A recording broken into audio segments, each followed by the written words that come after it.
किस्से कहानियाँ।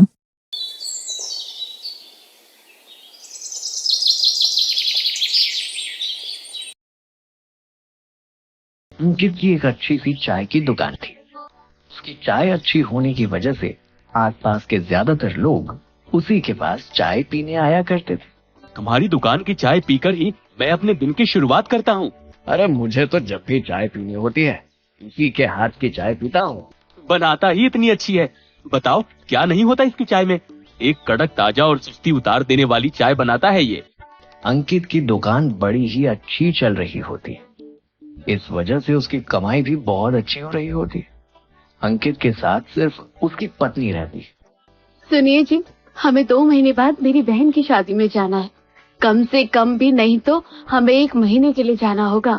हाँ कोई बात नहीं, इसमें दिक्कत ही क्या है। कमाई बहुत अच्छी हो रही है।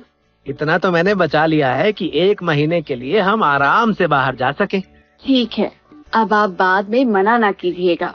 और हमें साथ ही चलना है।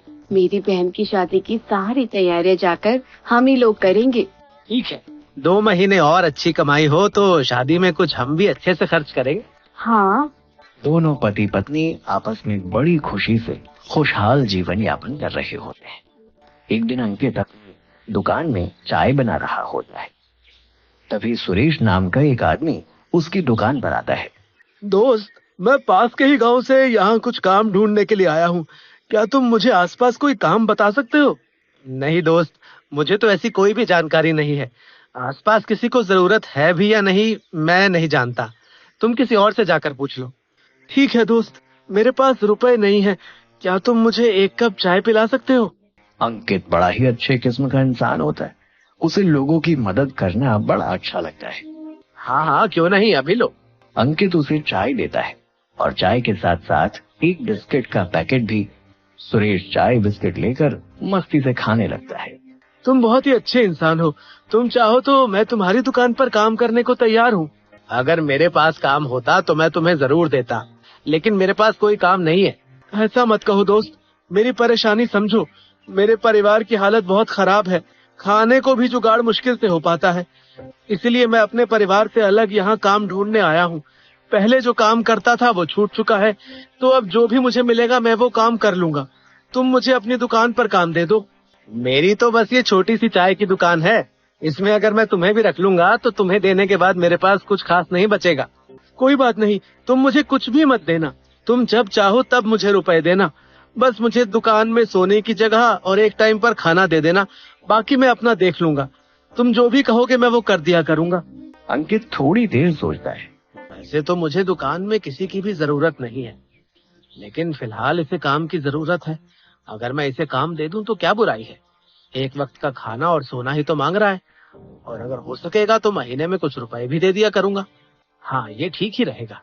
अंकित उसकी बात मान जाता है और उसे काम पर रख लेता है। घर पहुंचकर ये बात वो अपनी पत्नी को बताता है। आज मैंने एक आदमी को काम पर रखा है। आज से वो हमारी दुकान देख लिया करेगा।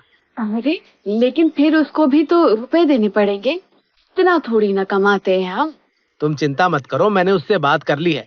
उसे सिर्फ सोने के लिए जगह और 1 वक्त का खाना चाहिए होगा। अब से तुम दोपहर में मुझे खाना दे दिया करना। वो वही खाना खा लिया करेगा और रात में दुकान में सो जाया करेगा। लेकिन ऐसा करने की जरूरत क्या है?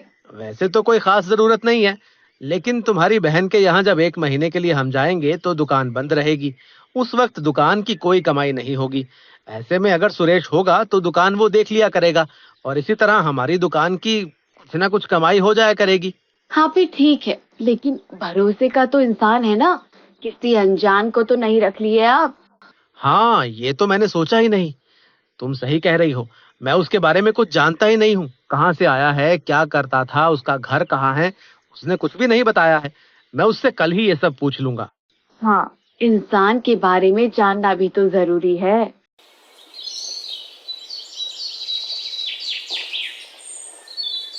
अगले दिन अंकित सुरेश से पूछता है।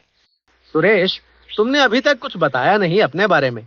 तुम कहाँ से हो, यहाँ क्यों आए हो, पहले क्या करते थे, और तुम्हारे घर में कौन कौन है, मुझे कुछ भी नहीं पता है। कम से कम मुझे कुछ तो बताओ अपने बारे में। दोस्त, तुम बेवजह ही मुझ पर शक कर रहे हो। मैं यहाँ पड़ोस के गांव से ही आया हूँ और अपने लिए एक नई जगह पर काम ढूंढना चाहता हूँ। लेकिन अगर तुम्हें मुझ पर जरा सा भी शक है तो मैं अभी चला जाता हूँ। अंकित को थोड़ा सा बुरा लगता है और वो सुरेश को रोकते हुए कहता है, नहीं नहीं, मेरा वो मतलब नहीं था। मैं तो बस जानना चाहता था कि तुम कहाँ से आए हो। सुरेश अंकित की दुकान पर काम करने लगता है और अंकित भी धीरे धीरे सुरेश को काम सिखाने लगता है। देखो सुरेश, दूध में कभी भी पानी नहीं मिलाना, लोगों को अच्छे और ज्यादा दूध की चाय पिलाना और पत्ती अच्छे से डालना, चाय को ज्यादा मीठा भी नहीं करना, ठीक है? सुरेश भी चाय बनाने लगता है और अंकित धीरे धीरे दुकान का थोड़ा बहुत काम सुरेश को सौंपने लगता है। सुरेश, मैं घर जाकर तुम्हारे लिए खाना ला रहा हूँ, तब तक तुम दुकान को देख लेना। हाँ हाँ बिल्कुल, तुम चिंता मत करो। अंकित घर पर खाना लेने चला जाता है। सुरेश की दुकान पर ग्राहक आता है। एक बढ़िया सी चाय देना मेरे लिए। सुरेश चाय देता है और ग्राहक चाय पीकर बड़ा खुश होता है। वाह, तुम तो बिल्कुल अंकित जैसी चाय बनाते हो। ग्राहक भी सुरेश से बड़े खुश होते हैं। अब अंकित का दुकान पर जाने का सिलसिला बदल जाता है। वो सुबह की जगह दोपहर में दुकान जाता था। सुबह से दोपहर तक सुरेश ही दुकान देखता था। दोपहर को अंकित सुरेश के लिए खाना ले जाता और शाम में जल्दी घर आ जाता। रात में सुरेश वही खाना खाकर दुकान में सो जाया करता था। बड़ा आराम हो गया है जब से सुरेश आया है। पहले मुझे कितनी भागदौड़ करनी पड़ती थी, सब कुछ खुद ही देखना पड़ता था। अब आधे से ज्यादा काम तो सुरेश ही देख लेता है और मांगता भी कुछ नहीं है। कितना अच्छा इंसान है। हाँ, अब हम सुरेश की वजह से शादी में ज्यादा दिन रुक सकेंगे। पहले हम 1 महीना ही रुकने वाले थे, अब हम 2 महीने आराम से रुक कर जाएंगे। हाँ हाँ क्यों नहीं, तुम चिंता मत करो, सुरेश सब देख लेगा। अंकित शादी में जाने से पहले सुरेश को बताता है, सुरेश, मैं 2 महीने के लिए अपनी ससुराल जा रहा हूँ। मेरी साली की शादी है और उसकी शादी का सारा इंतजाम मुझे ही देखना है। इसलिए 2 महीने के लिए दुकान तुम चलाओगे। सभी ग्राहकों से अच्छे से पेश आना और चाय हमेशा अच्छी बनाना और किसी को भी उधार में कुछ मत देना। अंकित, तुम बिल्कुल भी चिंता मत करो, यहाँ मैं सब कुछ देख लूंगा। तुम आराम से शादी करा के आओ। बस आते समय मेरे लिए मिठाई जरूर ले आना। अरे ये भी कोई कहने की बात है, जरूर लाऊंगा। अंकित पत्नी को लेकर गांव जा रहा होता है। तभी उसकी पत्नी उससे कहती है, आपको क्या लग रहा है, हम सही तो कर रहे हैं ना दुकान सुरेश पर छोड़कर? अरे तुम चिंता मत करो, मुझे सब पता है कि दुकान में कितना माल है और वो कितने का बिक सकता है। मैं लौट कर देखूंगा और जितना सामान बिका होगा सुरेश से उतने रुपए लूंगा। तुम बिल्कुल भी चिंता मत करो। अंकित अपनी पत्नी संग गांव चला जाता है और उसके जाते ही सुरेश को दुकान पर अधिकार मिल जाता है। बस इसी मौके का तो इंतजार कर रहा था मैं। अब 2 महीने तक ये दुकान मेरी है, मैं इसमें कुछ भी कर सकता हूँ। सुरेश तुरंत ही चाय के दाम बढ़ा देता है। जो चाय पहले 10 रुपए में देता था, अब उसके दाम बढ़ाकर 15 रुपया कर देता है। ग्राहक उसकी दुकान पर आकर चौंक जाते हैं। अरे सुरेश, ये पैसे एकदम 10 से 15 कैसे कर दिए तुमने? कल तक तो 10 रुपए थे। इतने सालों में अंकित ने तो कभी रुपए नहीं बढ़ाए। भैया, मेरी दुकान होती तो मैं आपको फ्री में दे देता, लेकिन दुकान तो अंकित की है ना, मैं उसका कहा कैसे टाल सकता हूँ।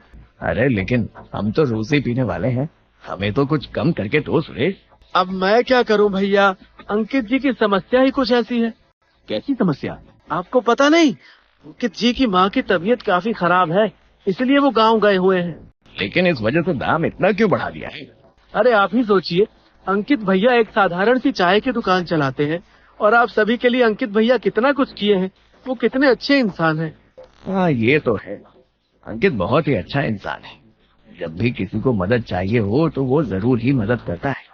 तो अब तो हम लोगों की बारी है, अब हमें अंकित भैया की मदद करनी चाहिए। अगर हम थोड़ा ज्यादा रुपए देकर कुछ दिन चाय पी लें तो अंकित भैया की मदद हो जाएगी। फिर मैं वो रुपए खुद अंकित भैया को दे आऊंगा और 2 महीने बाद चाय के दाम वापस से 10 रुपए हो जाएगा। आप चिंता ना करें, बस 2 महीने की ही बात है।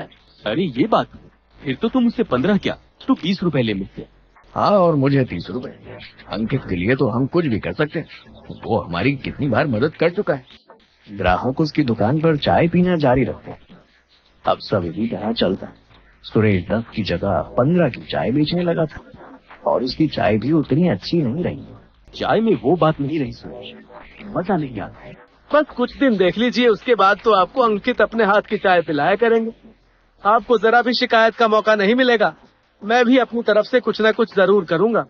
आपके लिए पूरे दूध की चाय बनाया करूंगा आपसे। खैर, अभी आप ये नमकीन और ये बिस्किट खाइए। वो सभी को नमकीन और बिस्किट आधे दामों पर देने लगता है। चलो, कम से कम नाश्ता तो अच्छा हो जाया करेगा। जल्दी ही अंकित की दुकान खाली होने लगती है। अब लोग चाय के साथ साथ बिस्किट और नमकीन भी लेते थे, जिससे सुरेश की बहुत अच्छी कमाई हो रही है। और इन 2 महीनों में सुरेश ने काफी रुपए इकट्ठे कर लिए। उसे इस बात से कोई फर्क नहीं पड़ रहा था कि ग्राहक दुकान से खुश हैं कि नहीं। उसके मन में तो कुछ और ही था। अब 2-3 दिन में अंकित अपनी पत्नी के साथ आने वाला होगा। अब मैं चला जाता हूँ। वो आकर दुकान देखेगा तो उसके होश ही उड़ जाएंगे। अंकित के आने से पहले ही सुरेश वो दुकान बंद करके चला जाता है। अब लोग उसकी दुकान पर आते हैं और दुकान बंद देखकर लौट जाते हैं। कुछ दिनों में ही अंकित भी लौट कर आता है और देखता है कि उसकी दुकान पर तो ताला लगा हुआ था। वो चौंक जाता है। सुरेश तो कभी भी दुकान में ताला नहीं लगाता था। वो दुकान के अंदर ही सोता था, तो ताला लगाने की क्या बात? क्या पता वो कहीं बाहर गया हो। अंकित आसपास पता करता है तो उसे पता चलता है सुरेश 2 दिन पहले ही दुकान बंद करके कहीं चला गया है। लेकिन वो बिना बताए कहाँ चला गया? अब ये तो वो बताकर नहीं गया। तुम बताओ, तुम्हारी माँ की तबीयत कैसी है? मेरी माँ की तबीयत?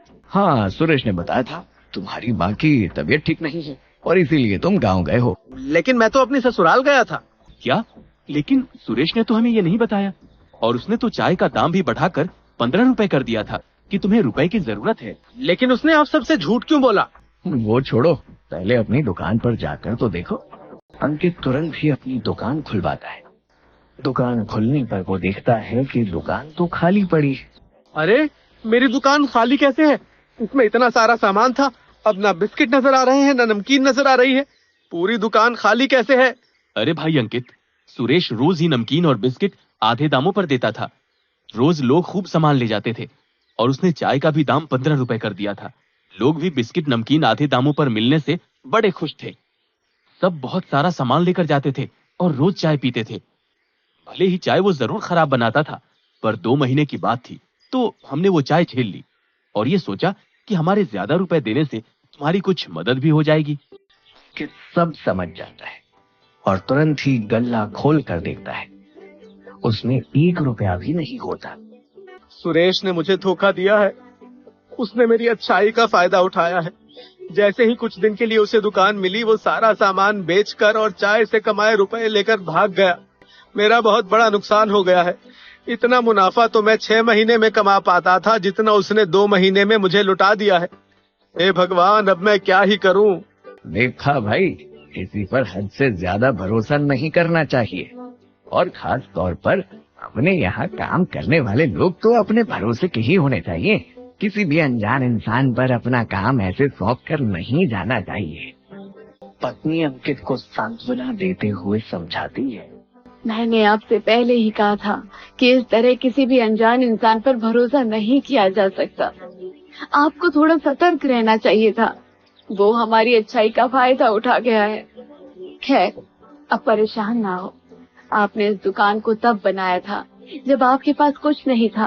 अब तो आपके पास घर और भी बहुत कुछ है। इस दुकान को वापस खड़ा करेंगे। मैं आपका पूरी तरह से साथ दूंगी। दोस्तों, अगर आपको वीडियो पसंद आया हो तो लाइक और शेयर जरूर करें। चैनल को सब्सक्राइब करना ना भूलें और बेल आइकन दबाएं ताकि आप हमारी हर नई कहानी सबसे पहले देख सकें। मिलते हैं अगली मजेदार कहानी में।